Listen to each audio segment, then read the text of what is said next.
We're good. Okay, good afternoon. It's 5:15 and we will begin our regular scheduled meeting by teleconference. Do I have Commissioner Patterson on here? Yes, you do. Okay. Present. Commissioner Johnson, you're on too, sir? Yes. Okay. We're in the conference room, Commissioner's conference room. I have Patrick Cook doing the technical work, Sherry Walker, County Clerk, and then Lynn Doss, County Attorney. And before we get started, we had a teleconference last Wednesday with the health department, and COVID cases in Fannin County, although our total numbers for the year are lower than some of the surrounding Georgia counties, our rate the last couple of weeks has been going at a accelerated rate. And also the Northwest Regional Commission, everything we've done with them has been teleconference lately. So hopefully we can get back our next meeting in December to the Grand Jury Assembly Room for a public real live meeting and get away from this. I don't, teleconferences, you kind of miss something, but we're just trying to be safe with what we're doing here. So we will go ahead and we'll dispense with the Pledge of Allegiance and invocation and do that at our regular meeting. I guess the item number one is unfinished business would be approval of minutes from the November 10th meeting. So commissioners, I'm open to comments on that or a motion to approve.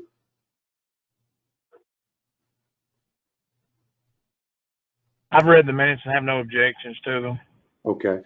And one thing I'll try to do, and maybe you commissioners can help me a little bit, is I've had some folks say that they can't tell who's who.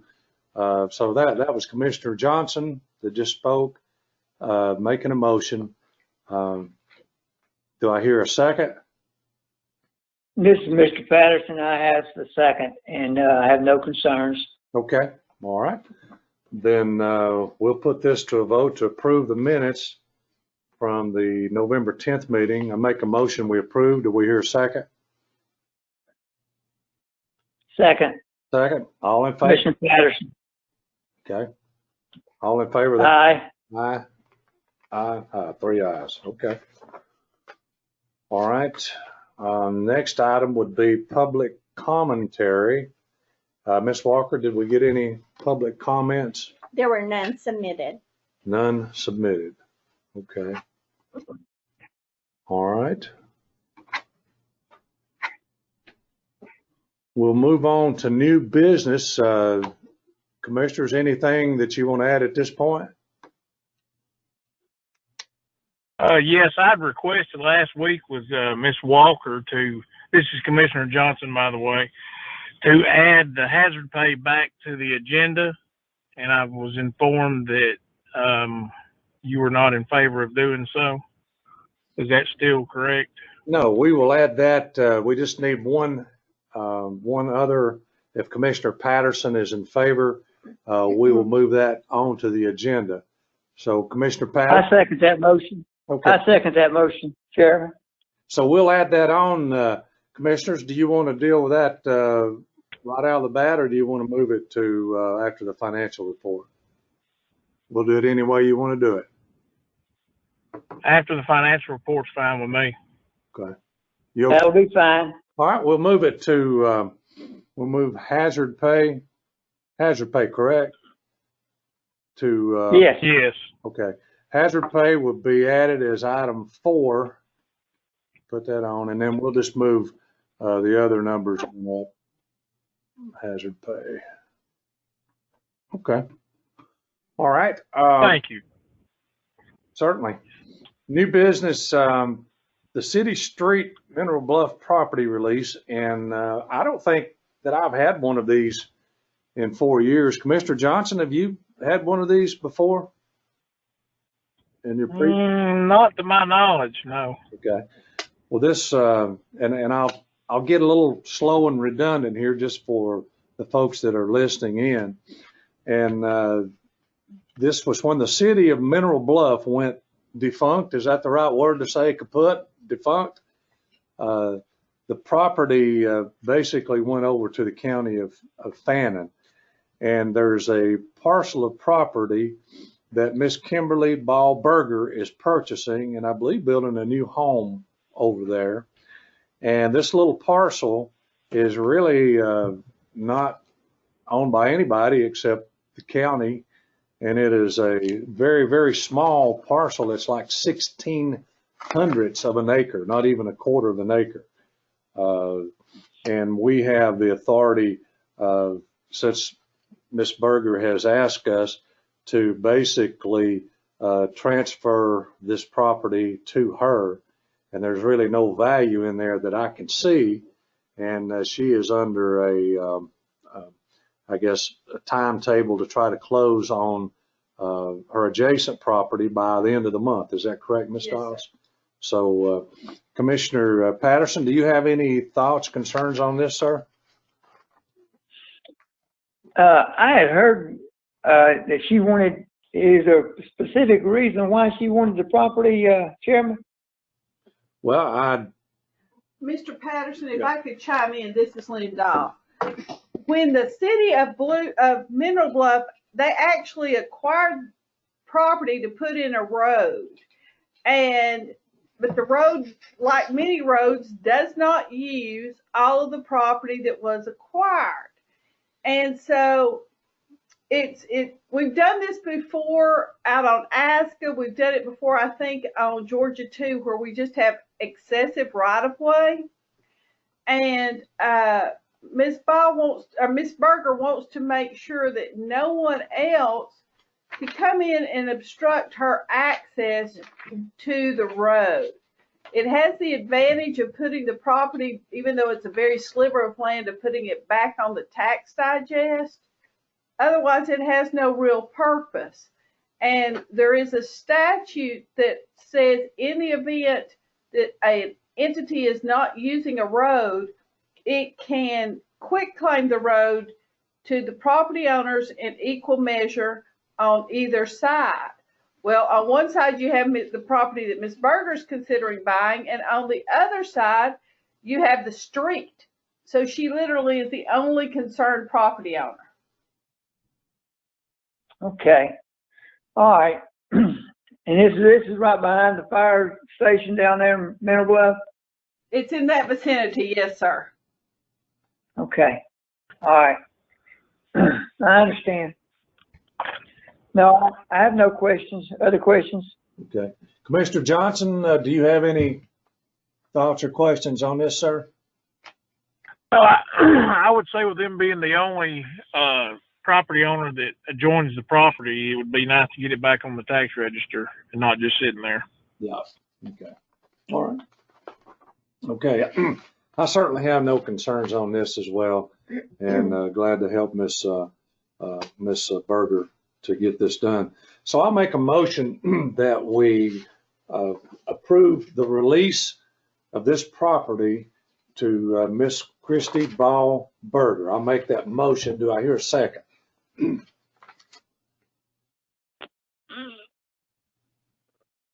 Commissioner Patterson with a second. Okay. Have a motion and a second. Any further discussion? If not, I'll ask for a vote. I'll vote yes. Patterson, yes. Okay. Johnson, yes. Okay. Thank you. Do we need to sign off on anything at this point, Ms. Dawes? No, I'll make a deed and send Okay. it down. All right. We'll take care of that. Okay. We'll move on to the financial report.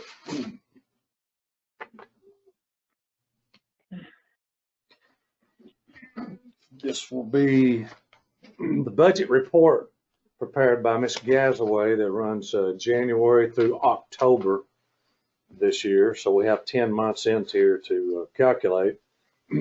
And I'll go over this a little slowly. I hope you gentlemen did y'all both get your budget reports? I did. Okay. Patterson did. Okay. Yes, I did, Johnson. Good. Good. We are 83% into the 2020 budget this year. So that's kind of anything more than that is over budget. 83% and under is good. The first item that we look at is risk management, which is the insurance, and our health claims. Actual health claims this year are 2,267,000, which is a little over 700,000 more than what we were budgeted year to date. And this is an increase in health claims from September of about $240,000 from September. So this number for the year, of course, is running quite a bit over. The general liability, which is on the county assets, is basically an annual payment, and that will not increase any further for the year. Moving to the administration expenses, and this is basically the total budget combined into different sectors. Administration, the risk management, judiciary, everything there is pretty much in line except for the risk management, which we've already talked about.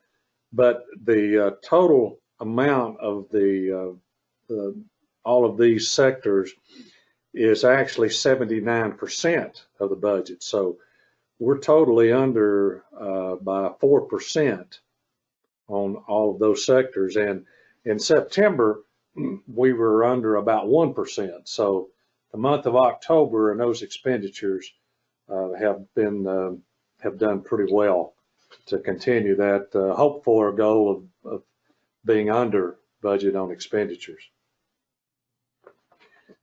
And then the next sheet is simply just a pie chart that shows these out on how they stand for the total budget. And then the next page, the points of interest, which is a little more specific into different departments. Our recreation department year to date is about 1.5% under budget, which is a plus. Our building maintenance is over about 83,000 year to date. And of course, the lion's share of that is strictly all due to COVID expenditures. And we've hit on that before, and that's nothing else really but that.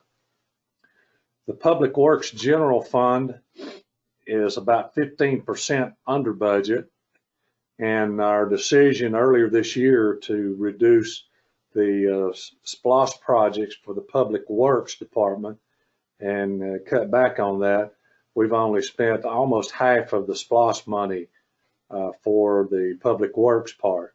So the Public Works, the General Fund, and the SPLOST part is the big contributor on why our total number is under budget. And then moving on to the fire department, we are $24,000 over budget year to date, but that's down from last month, which was at $34,000, and this is strictly payments due on the fire trucks. And as we know, end of the year, that number should be basically black, negligible, without anything in there over.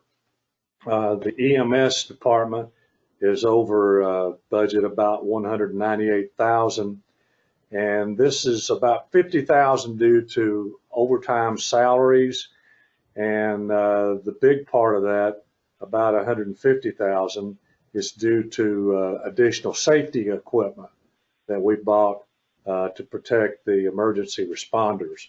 So that was why that was put in there, and that's why it's over.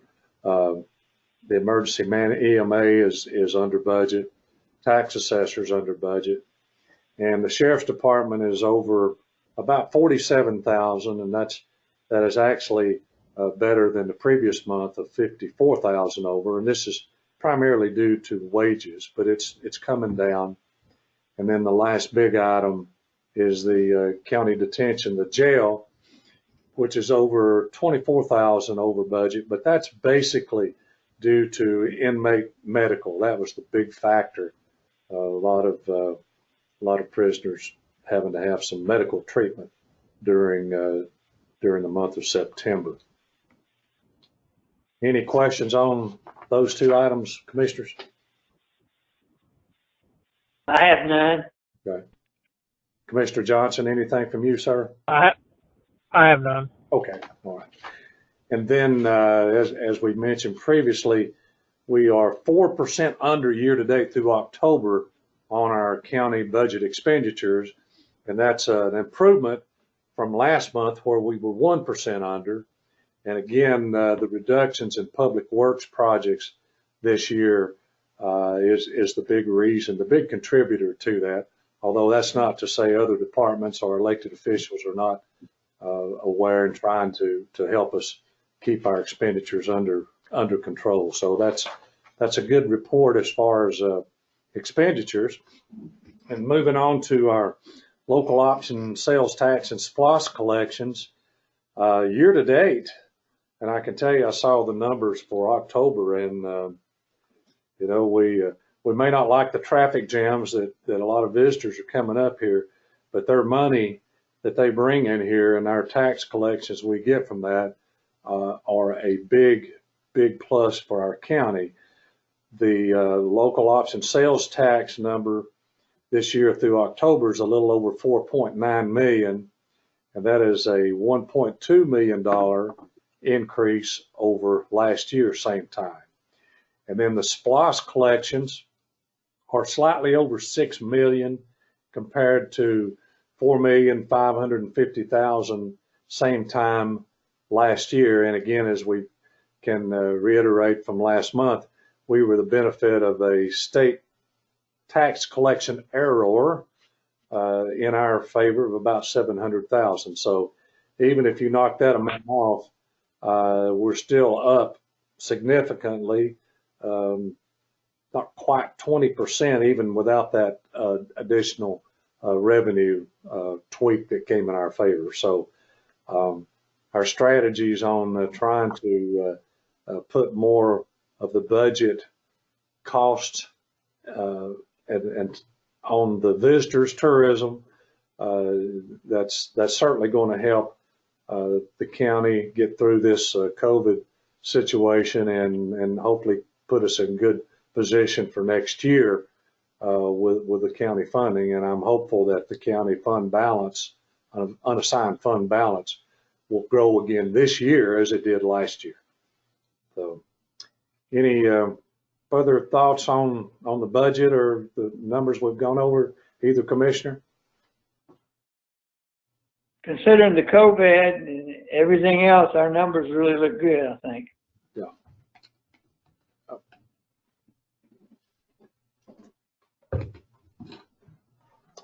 Okay. All right, then we will move, unless there's any further comments, we'll move on to item number 4 that we added to the agenda for hazard pay.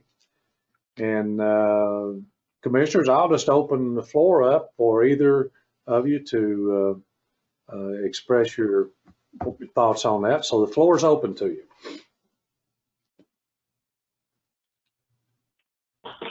Well, I've been doing my own research since our last meeting, and I've since learned that Pickens County had awarded their first responders $2,000 in hazard pay, payable 4 consecutive weeks of $500 a week.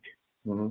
And just as strong as I felt about it at the last meeting, I feel like at this point, I mean, what we're going through right now, we're all on a teleconference call because of the COVID. Right.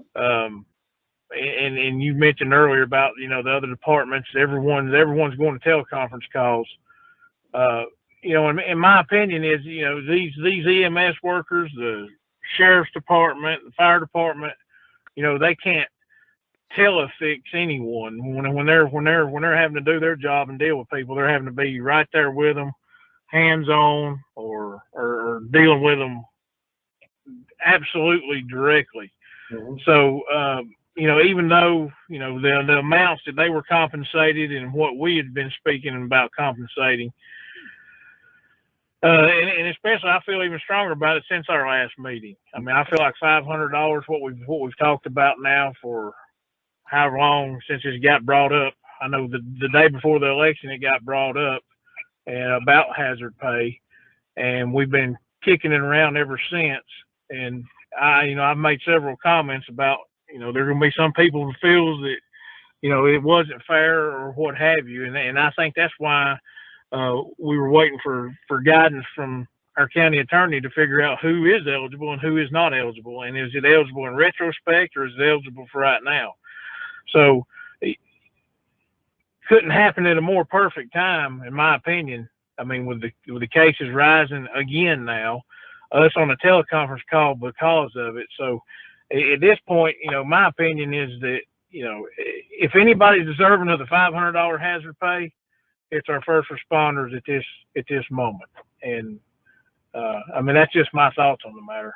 Okay. All right. Commissioner Patterson, your thoughts, please, sir.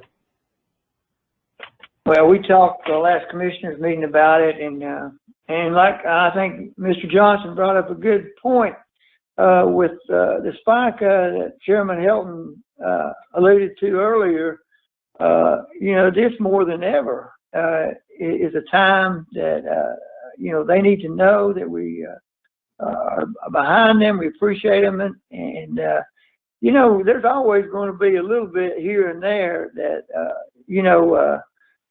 that may have a problem, not enough. There may be some dissension, just a little bit here and there. But you're never going to have 100% support in anything you do. So, I think, like Mr. Johnson, I think this would increase morale. It would give workers, of course, some financial security and confidence, a feeling that they're supported by us commissioners. And I just think it would be a great thing, especially at this time with the cases going up and more need, and they're even increasing their maybe overtime or the time that they're having to go out and be in direct contact with the public, with our Fannin County citizens. Okay. All right. Would probably need to be a little more specific on what departments that we would that you would want to do this for. We can start with the EMA, and I'll throw some different things at you, and you guys tell me what your thoughts are. Paramedics. I mean, that's obviously probably number one. I mean, you guys in agreement that's who we should be looking at? Yes. Okay. Well, I couldn't. Patterson, yes. Okay, since I heard from both of you, believe it or not, over a teleconference and with my hearing impairment, it's hard sometimes for me to tell you guys apart. So if I call one of you the wrong name, don't get mad at me. Okay, so we're talking about paramedics, full-time paramedics only, or do you want to include part-time paramedics in that? I'd like to go with half. I'm sorry, gentlemen, but I couldn't hear you. Patterson, I think I'd like to go half on part-time, 250. Okay. How do you feel, Commissioner Johnson? I mean, I don't mind that if they're part-time, and if we want to. If we want to half it, I mean, I'm fine with that. Okay. All right. You have an elected official that works in EMA. How do you feel about that? Full time, of course, but. Due to what our county attorney said, I think elected officials and department heads are exempt from this pay. Okay. Is that not right, Ms. Doss? According to ACCG? I apologize. Is the elected official our elected official? Yes. Okay, if it's our elected official, if they're otherwise a county elected official, then they would not qualify. I didn't. And department head, correct? Yes, and department heads. Yes, sir. Okay. That was Patterson. Thank Okay. you. All right. Okay, so that takes care of that one. How about firefighters? Yes, Patterson. Okay. How do you feel about that, Commissioner Johnson? Yes, firefighters, volunteers, volunteer firefighters. I mean, I think their name says it all. They're not full time. Not that I don't appreciate them at all, but I think that was the big sticking point the last time when we originally started talking about this, was the agreement of how do you distinguish between, you know, people that are actively volunteer firefighters, and how do you distinguish between people that are still volunteer firefighters, but they're not able to volunteer much for probably different reasons. So at this point in time, I'm for every first responder besides a volunteer, because with a volunteer, even though Fannin County we really depend on them, I think it would be hard to be fair with the volunteers when their name kind of says it all. They voluntarily go. Okay. In other words, they're not full-time county employees, so I think it would be very unfair to start divvying up with them. And I know we spoke with Mr. Graham and Larry Thomas, I know of twice in meetings, and no one came up with a definitive way to do it and do it fairly. So I think, as of right now, it would be hard to include them in this. So just full-time firefighters, is that correct, Mr. Johnson? I mean, that's what I would. Okay. All right. What say you, Commissioner? We don't have any part-time firefighters, correct? I don't think we do. I'm not so sure that we don't, and that's a little bit of a technicality, and we'll get to that answer on here in a minute. But I just wanted to make that distinction on what y'all wanted to do with it. Right. I'm okay with the part-time firefighters. Again, like we said earlier, 250, and I concur with Commissioner Johnson about the volunteers. We can look after the first of the year or something. I mean, there've been a little back and forth talk between the fire chief and some of the department heads over there. Something we can do to maybe help the volunteers and to make sure that we keep those volunteers coming and the incentives there. So we might do something looking at that in the future. That's something that's been spoken about. But right now, I concur with Mr. Johnson. No money for the volunteers at this time. Again, but we've got, okay, you've got the volunteers covered. But again, the question was part-time firefighters. I believe Commissioner Johnson, yes. If I'm wrong, Commissioner Johnson said only full-time firefighters. What's your answer on that, Commissioner Patterson? Well, if let me clarify that. Let me clarify that if I could. Just like the EMS, okay. If they are hired on as part-time employees, Mm-hmm. then they would fall under the same standard of half. Okay. Because they would be part-time, so it would go. So anyone that's a full or part-time, I guess I should say, this is the most in-depth we went into it. So yeah, I want to be sure and clarify from this point on. If they're employed by Fannin County, full-time 500, part-time 250 is what I would be in agreement with across the board, no matter what department they're in, if they're considered a first responder. Mm-hmm. Okay. Commissioner. I concur with that. Okay. Yes, sir. I concur with that.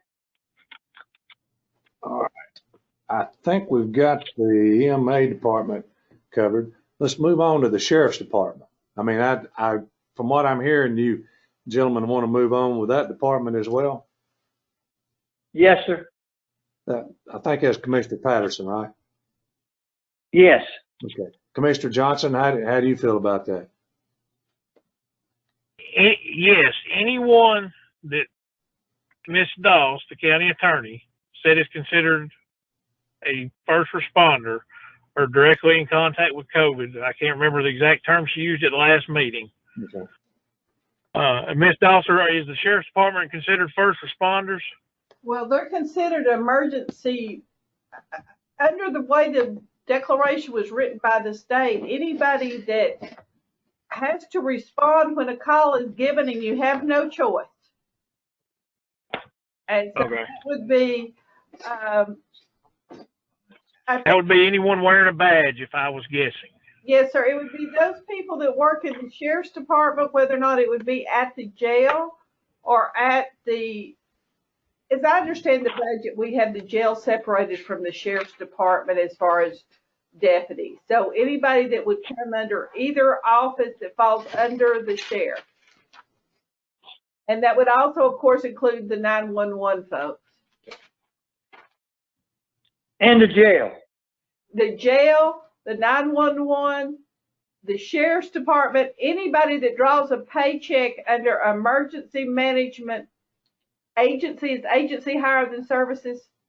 All right, anybody that falls under emergency management agency or anybody that falls under the hiring and firing of Sheriff Dane Kirby. I agree with that. That includes 5 resource officers, I believe. Were they included in that, Ms. Dawes?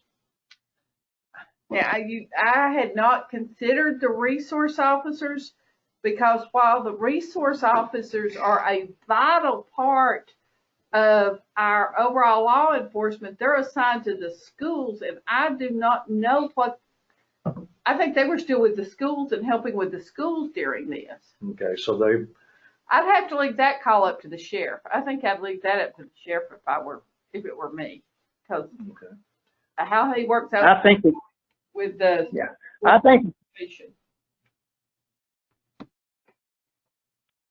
okay. Someone wanted to make a comment. I couldn't tell who it was. Who? Chairman, that this is Commissioner Patterson. Okay. I feel like Sheriff Kirby, and not speaking for him, but in talking with discussions earlier, I feel like, these resource officers, the kids aren't immune to COVID either. And there's a lot of kids at Fannin High, elementary schools. Being an educator, I can attest to that very easily. And some of them do have COVID, and they have to be taken care of.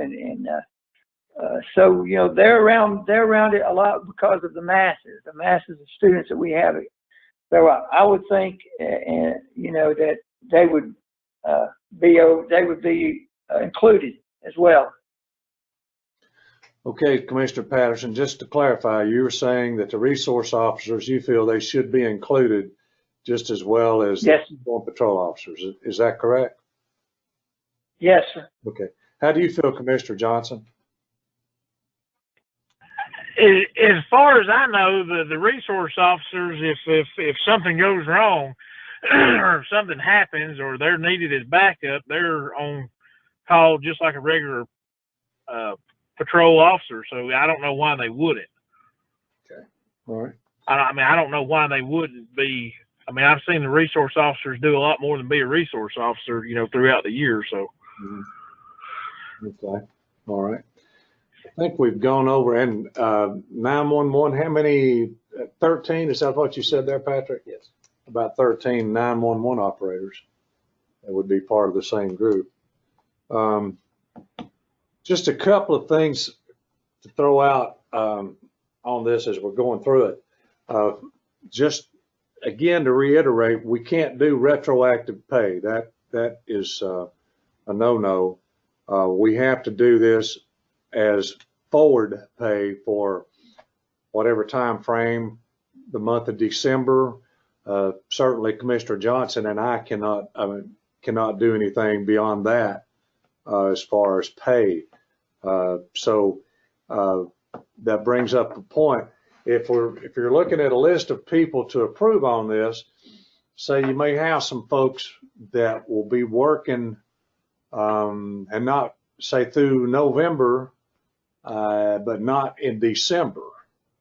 So do you have when I'm saying there may be some folks that'll be leaving county employment at that time, do you want to, and I'm suggesting you probably should set a deadline or an initial time and say that they have to be employed as of December 1st. What do you say to that, Ms. Doss? Well, you will definitely need a time period, yes, that they're employed on a certain date, and then how you want it paid, whether or not you're paying it weekly. So maybe I'm employed on December 1st, and I'm not employed on December 15th. So if you set it up weekly, then you would only get the first 2 pay periods.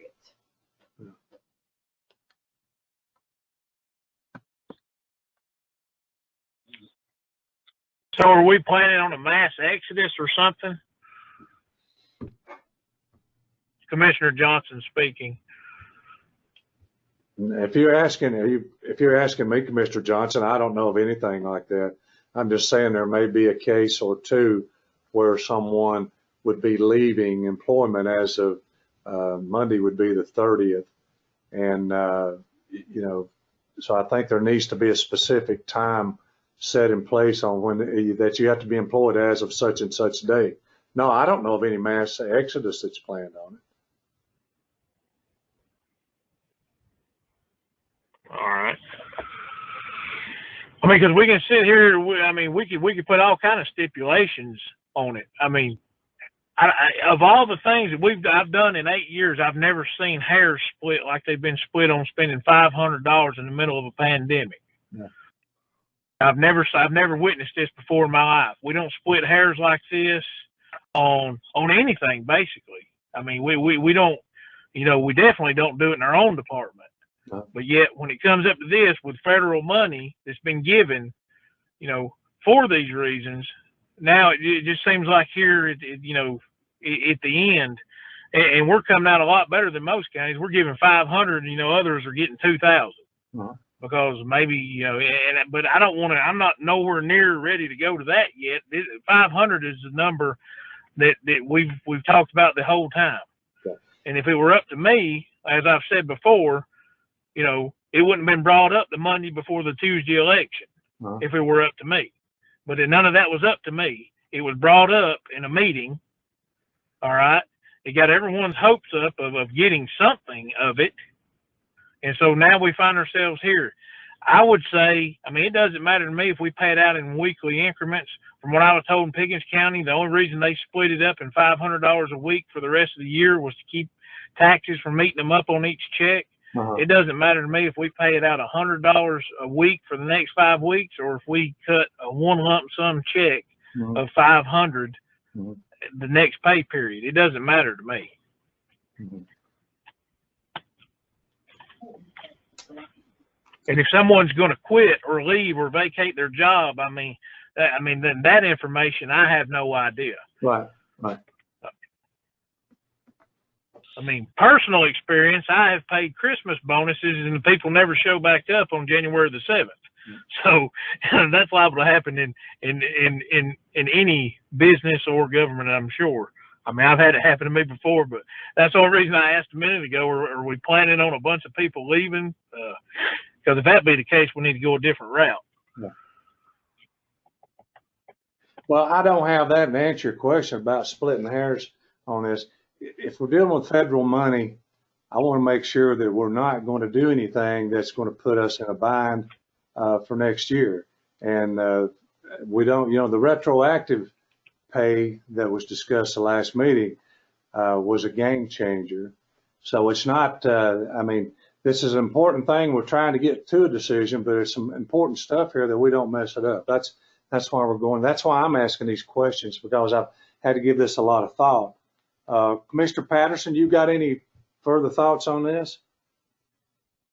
Well, again, I think in keeping our employees' best interest at heart, I think it would be better to do as Pickens did and do it weekly to keep the taxes down.